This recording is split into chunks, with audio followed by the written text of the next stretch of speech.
Salut à tous et bienvenue dans cette nouvelle vidéo dans laquelle je vais vous livrer le secret qui va vous permettre de parler tout de suite 2 fois mieux une langue étrangère sans faire absolument aucun effort.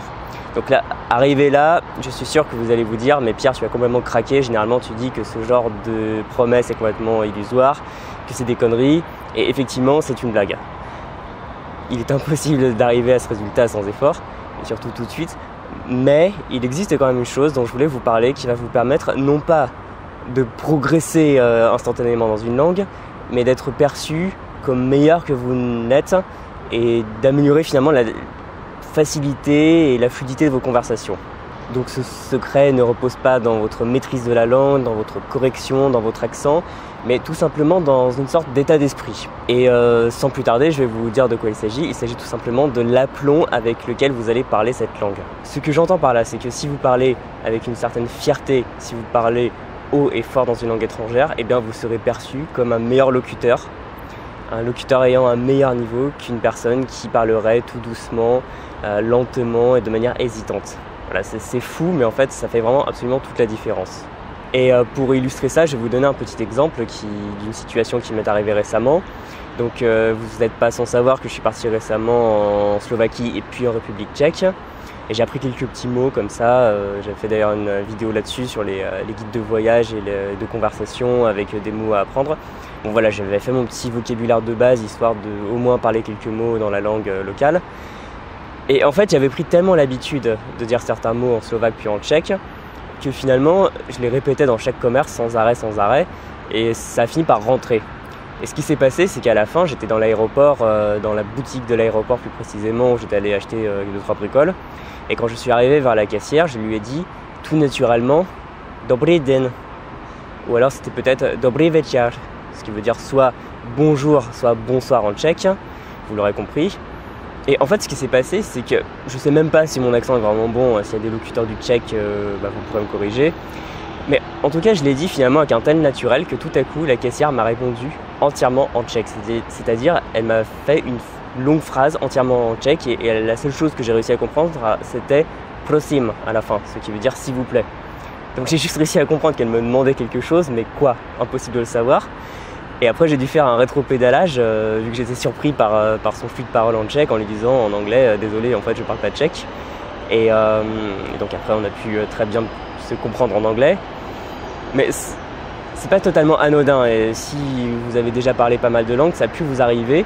En fait simplement en disant un ou 2 mots tout d'abord avec pas mal d'assurance, les gens vont partir du principe que vous connaissez la langue alors que finalement ils en ont aucune preuve.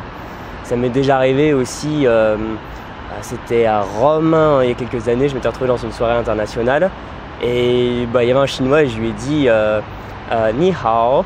Donc je sais même pas encore une fois si je le prononce bien parce que voilà, le tchèque comme le chinois ce sont pas des langues que je maîtrise donc j'ai aucune assurance là-dessus.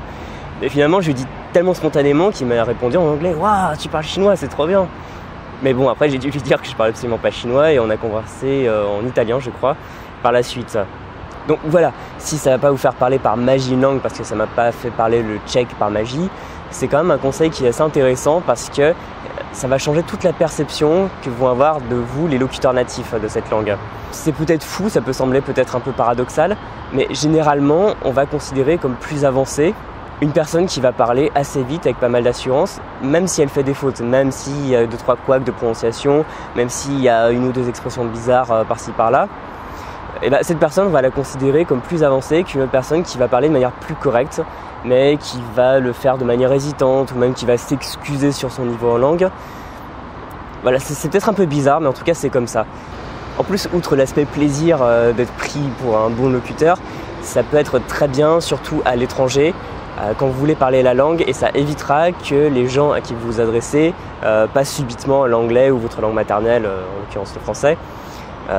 Voilà, simplement ça, simplement le fait de montrer que même si vous n'êtes pas encore à un état parfait, vous êtes confiant, vous utilisez la langue sans trop en avoir peur, eh bien ça va changer la perception qu'on aura de vous et vos interlocuteurs auront beaucoup plus de chances de continuer à vous parler dans leur langue, ce qui est finalement bénéfique pour vous. Donc je sais que ce sera peut-être pas forcément facile à mettre en place si vous êtes timide, si vous manquez de confiance en vous, mais encore une fois, comme je dis souvent, allez-y pas à pas. Et quand vous parlez une langue, faites-le vraiment à voix haute, n'hésitez pas, quitte à faire 2-3 fautes. Et vous allez voir que vu que les gens vont plus vous parler, vous allez plus pratiquer, vous allez plus progresser et finalement vous prendrez plus confiance en vous et ce sera un cercle vertueux qui va se mettre en place. Donc votre petit exercice maintenant, c'est que la prochaine fois que vous serez face à un locuteur natif, au lieu de parler dans votre barbe ou au pire de dire oh, excuse-moi, je suis français, tu sais, c'est pour ça que je parle pas très bien anglais ou autre bêtise là qu'on entend souvent, et vous y allez, vous parlez fort et vous vous faites entendre. Voilà, c'était tout pour le conseil du jour qui finalement n'est pas grand chose mais peut faire une assez grande différence et peut vraiment vous motiver. Si jamais vous avez vécu ce genre de situation où simplement en parlant un peu plus fort et avec un peu plus d'aplomb ça a changé totalement la manière dont vous avez été perçu, n'hésitez pas à en parler en commentaire parce que je sais que c'est le cas d'énormément de personnes et qu'on a plein d'anecdotes à ce sujet. Et voilà, comme d'habitude, si vous avez aimé cette vidéo, cliquez sur j'aime, partagez-la avec vos amis qui ont envie d'apprendre une langue. Et vous pouvez aussi vous abonner à la chaîne et télécharger le guide Les 4 piliers en cliquant sur le lien dans la description. Concernant l'actualité du blog, je voulais vous dire aussi que je rouvrais quelques places d'accompagnement personnalisé en anglais parce qu'à la base je voulais créer une formation et la sortir à peu près maintenant.